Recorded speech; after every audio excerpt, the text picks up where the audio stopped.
PM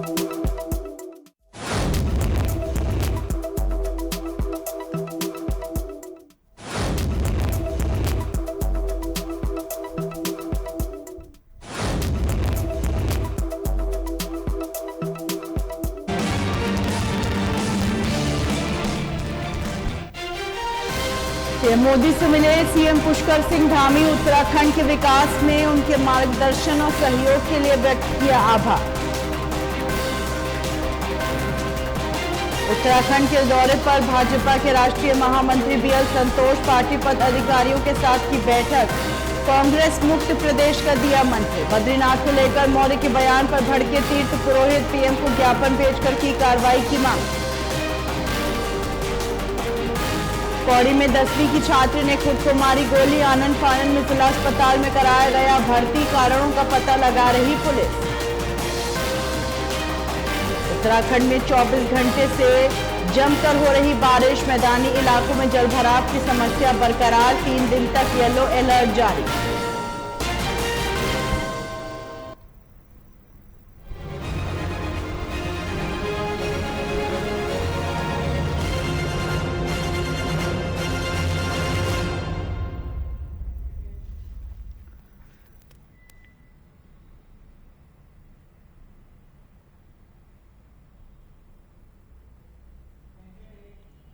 नमस्कार, स्वागत है आपका। आप देख रहे हैं उत्तराखंड लाइव। मैं हूं आपके साथ है ना। उत्तराखंड सीएम पुष्कर सिंह धामी ने नई दिल्ली में प्रधानमंत्री नरेंद्र मोदी से मुलाकात की और इस मुलाकात के दौरान धामी ने स्थानीय भांग के रेशे बनी एक शॉल और नंदा देवी राजजात के पारंपरिक वाद्ययंत्रियों को पीएम को पेश किया। वहीं सीएम ने उत्तराखंड के विकास में उनके मार्गदर्शन व सहयोग के लिए आभार व्यक्त किया और दोनों के बीच उत्तराखंड की स्थिति व राज्य में बुनियादी ढांचे के विकास से जुड़ी कई परियोजनाओं को लेकर चर्चा हुई। सीएम धामी ने प्रस्तावित देहरादून मेट्रो नियो परियोजना पर जोर दिया, जिसका उद्देश्य सड़कों पर परिवहन दबाव को कम करना व सुरक्षित पारगमन विकल्प प्रदान करना है। चर्चा में धामी ने कहा, पिछले कुछ वर्षों में राज्य में पर्यटकों की संख्या में भारी वृद्धि के कारण राज्य की सड़कों पर यातायात का दबाव बढ़ा है।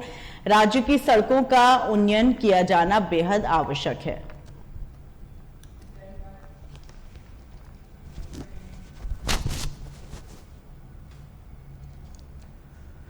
लोकसभा की 5 सीटों पर जीत सुनिश्चित करने के लिए केंद्रीय नेता ने जो कार्यक्रम दिए हैं उस पर काम करने के साथ भाजपा के हर सांसद, मंत्री, विधायक, पार्टी पदाधिकारी और कार्यकर्ता कांग्रेस मुक्त उत्तराखंड के अभियान में भी जुटेंगे। भाजपा के प्रदेश अध्यक्ष महेंद्र भट्ट के मुताबिक पार्टी का पूरा फोकस बूथ स्तर पार्टी को मजबूत करने पर है।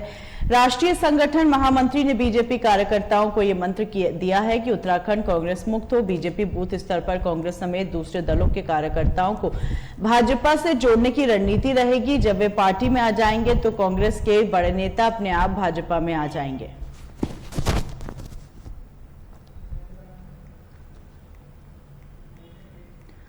कांग्रेस पार्टी के पूर्व प्रदेश अध्यक्ष गणेश गोदियाल ने प्रदेश सरकार पर जमकर निशाना साधा। गणेश गोदियाल ने चमोली करंट हादसे के दोषियों को बचाने का आरोप लगाया है। उन्होंने कहा कि चमोली करंट हादसे में 16 लोगों ने अपनी जान गंवाई और 1 दर्जन लोग गंभीर रूप से घायल हो गए। सरकार ने इस मामले पर कठोर कार्रवाई किए जाने की बात की थी और इसके लिए कंपनी को ब्लैकलिस्ट किया गया। उन्होंने सवाल उठाया, यदि सरकार ने कठोर कार्रवाई की होती तो करंट हादसे के दोषियों पर गैर इरादतन हत्या का मुकदमा दर्ज होना चाहिए था। वहीं गणेश गोदियाल ने मांग उठाई है, सरकार को मृतक आश्रितों को 25 लाख रुपए मुआवजा दिए जाने के साथ ही परिवार के सदस्य को नौकरी देनी चाहिए। लेकिन इस हादसे के लिए कंपनी के खिलाफ सख्त कार्रवाई नहीं होना चिंताजनक है। उन्होंने आरोप लगाया कि सरकार कंपनी को बचाने की कोशिश कर रही है और सरकार को यह बताना चाहिए कि यह ज्वाइंट वेंचर कंपनी क्या है और इसके मालिक कौन है। उन्होंने कहा कि प्रदेश की सत्ता में बैठी सरकार को उत्तराखंड के नागरिकों के जीवन की कोई चिंता नहीं है।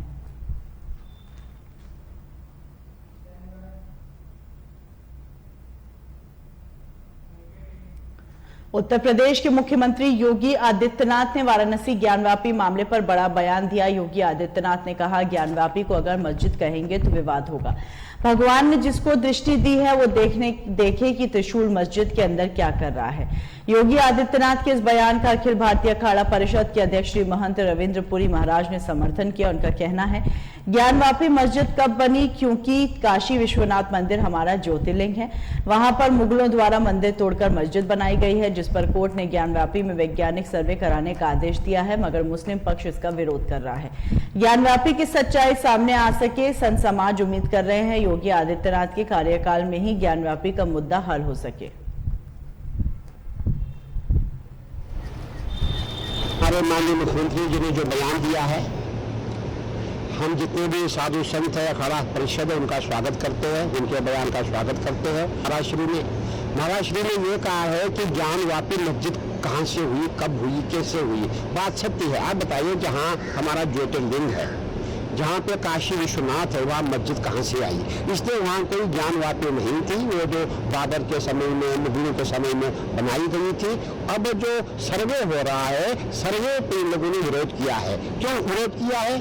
ताकि दूध का दूध और पानी का पानी न हो, इसीलिए उन्होंने विरोध किया। और हमारे माननीय मुख्यमंत्री जी ने जो बयान दिया है, बहुत अच्छा बयान दिया है। पूरा साधु समाज हमारे मुख्यमंत्री जी की प्रशंसा करता है और यही उम्मीद करते हैं कि इनके कार्यकाल में जो है ज्ञानवापी का जो मुद्दा है वो हल हो जाएगा। ज्ञानवापी में सबसे पहले जो भगवान शंकर की वहाँ प्रतिमा है, जो भगवान शंकर का लिंग है, सबसे बड़ा प्रमाण तो वही है। और त्रिशूल है। आज कई चीजें हैं, जब एक मंदिर में खाली त्रिशूल नहीं होता है, वहाँ नाना प्रकार की चीजें होती है, गुम्बद है, हर चीज है। उससे साफ दिखता है कि ये भगवान शंकर का मंदिर है। और पक्ष हमारा होता है, मुस्लिम पक्ष कभी भी हम लोग के साथ नहीं आएगा। हमने पहले भी अपील की थी, जब हम लोगों ने राम मंदिर का मुद्दा था तब भी अपील की थी, तभी वो लोग कहाँ आए थे।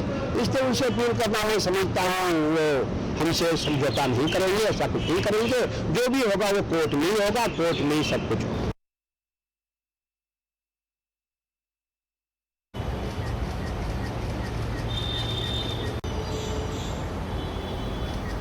नैनीताल में कॉर्बेट टाइगर रिजर्व को बाघों की राजधानी ऐसे ही नहीं कहा जाता। दरअसल देश में 53 टाइगर रिजर्व हैं और कॉर्बेट पार्क में 260 बाघ रिकॉर्ड हुए हैं।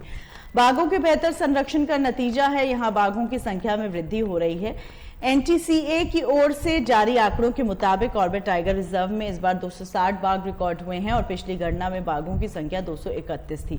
हालांकि अब 319 बाघ रिकॉर्ड हुए। वहीं वन प्रभाग के डीएफओ प्रकाश चंद्र ने बताया कि 2018 आने के बाद अब 2023 में आंकड़े आए हैं। तराई वन प्रभाग क्षेत्र में 39 टाइगर से बढ़कर 52 टाइगर हो गए हैं। डीएफओ प्रकाश चंद्र ने जनता से अपील करते हुए कहा, विभाग का सभी लोग सहयोग करें। ऐसे में कॉर्बेट पार्क में केवल 260 बाघों को ही चिन्हित किया गया है। राजाजी पार्क में 54, पीलीभीत में 63, दुधवा में 135 आदि टाइगर रिजर्व है। लेकिन बड़े हर्ष का 2018 के आंकड़े थे, उसके हिसाब से हमारे तराई पश्चिमी वन प्रभाग में टोटल 39 टाइगर रिपोर्ट हुए थे। लेकिन बड़े हर्ष का विषय है कि अब जो देश भर में बाघों की संख्या के जो आंकड़े प्रकाशित हुए उसमें हम जो है 39 से बढ़कर के हमारी संख्या जो है 52 हो गई है। तो जो तराई पश्चिमी वन प्रभाग है, हमारा जो एरिया है, उस एरिया में हम इस समय 52 टाइगर लेके बैठे हुए हैं। तो 52 एक बहुत अच्छी खासी संख्या है। 52 टाइगर, अच्छे टाइगर रिजर्व में ये टाइगर इतने नहीं है। तो इसलिए हम लोगों की जिम्मेदारी, आम जनता की जिम्मेदारी और सभी लोग जो उससे टाइगर कंजर्वेशन से जुड़े हुए लोग हैं, सबकी जिम्मेदारी है कि हम सही तरीके से उनका रखरखाव करें। कि अब जो द्वाराहाट इंटर कॉलेज द्वाराहाट के खेल मैदान में मुख्यमंत्री खिलाड़ी उन्नयन योजना का कार्यक्रम ब्लॉक स्तर में संपन्न कराया गया, जिसमें न्याय पंचायत स्तर पर विजयी बच्चे ब्लॉक स्तर पर प्रतिभाग करने को पहुंचे। तेज धूप होने से कई बच्चे मैदान में खेल नहीं कर पाए। हालांकि शिक्षा विभाग के द्वारा यहां पर पानी की समुचित व्यवस्था के लिए जल संस्थान का टैंकर भी लगाया गया था, मगर बच्चों के बैठने की उचित व्यवस्था नहीं होने के कारण कई बच्चे प्रतिभाग भी नहीं कर पाए। वहीं जिन बच्चों ने प्रतिभाग किया उसमें 600 मीटर दौड़, 300 metre shuttle run, forward jump, forward back reach आदि इवेंट थे। वहीं शिक्षा विभाग का कहना है इस कार्यक्रम को करने की जिम्मेदारी खेल विभाग की है, मगर शिक्षा विभाग की तरफ से आयोजन किया गया है और इस तरह के कार्यक्रम कराने के लिए सरकार की तरफ से कोई बजट नहीं मिलता।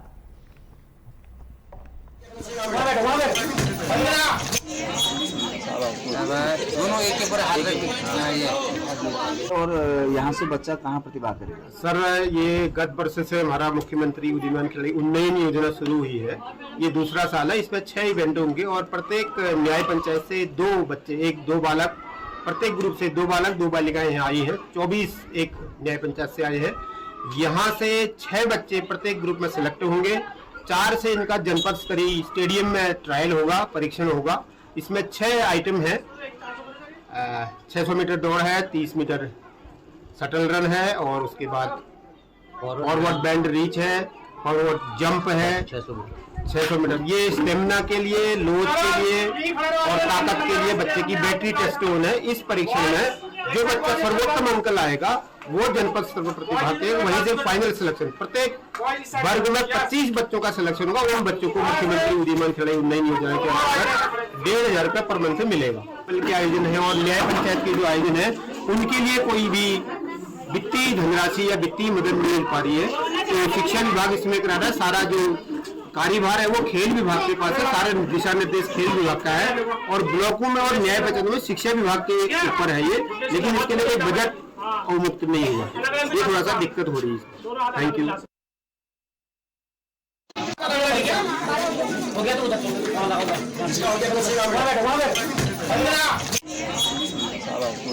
दोनों एक के ऊपर हाथ रख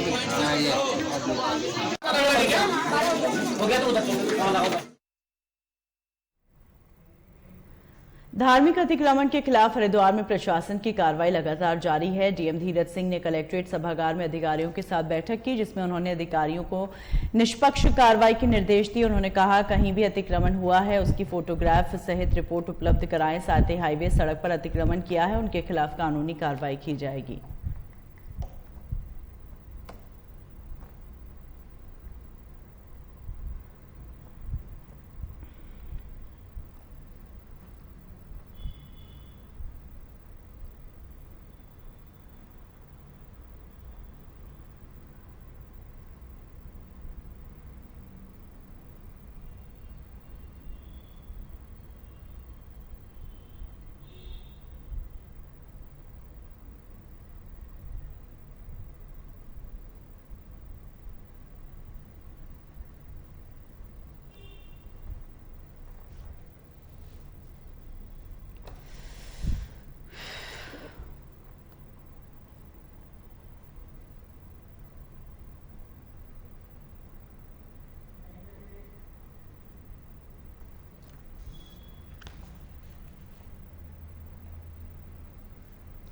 ऑल इंडिया कांग्रेस कमेटी ने देश के अन्य राज्यों में होने जा रहे आगामी विधानसभा चुनाव को देखते हुए उत्तराखंड प्रदेश कांग्रेस के नेताओं को भी अहम जिम्मेदारी सौंपी है।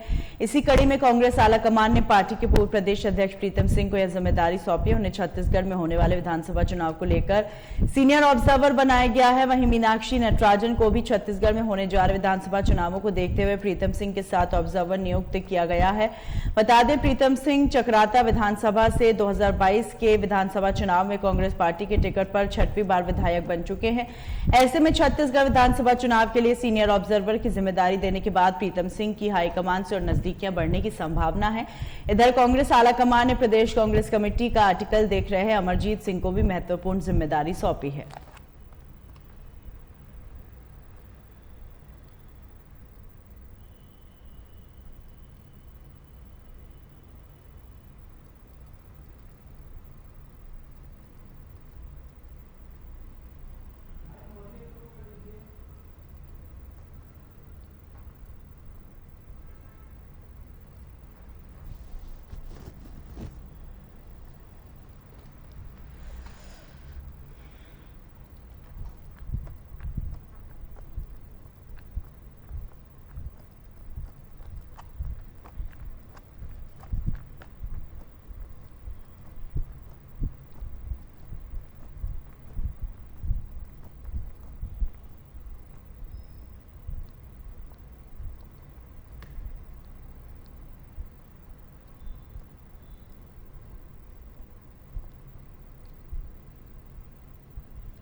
पीएम मोदी को आज पुणे में लोकमान्य तिलक राष्ट्रीय पुरस्कार से सम्मानित किया गया। पीएम मोदी को यह पुरस्कार स्वतंत्रता सेनानी बाल गंगाधर तिलक की 103वीं पुण्यतिथि पर तिलक स्मारक मंदिर ट्रस्ट द्वारा दिया गया। इस दौरान महाराष्ट्र के मुख्यमंत्री एकनाथ शिंदे के साथ साथ एनसीपी के नेता शरद पवार भी मौजूद रहे। वहीं पीएम मोदी ने अपने संबोधन में कहा, यह उनके लिए एक यादगार पल है। उन्होंने इसे अविस्मरणीय क्षण बताया और कहा कि वे लोकमान्य तिलक अवार्ड 140 करोड़ देशवासियों को समर्पित करते हैं।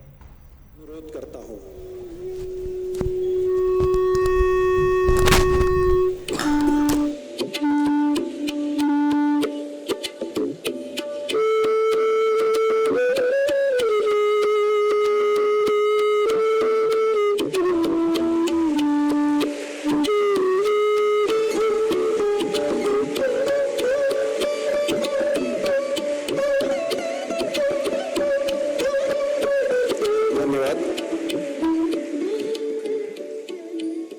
लोकमान्य तिलक स्मारक ट्रस्ट के अध्यक्ष डॉक्टर दीपक तिलक जी से विनम्र निवेदन है कि वे सम्माननीय प्रधानमंत्री जी का लोकमान्य तिलक जी ने लिखा हुआ श्रीमद् भगवत गीता रहस्य का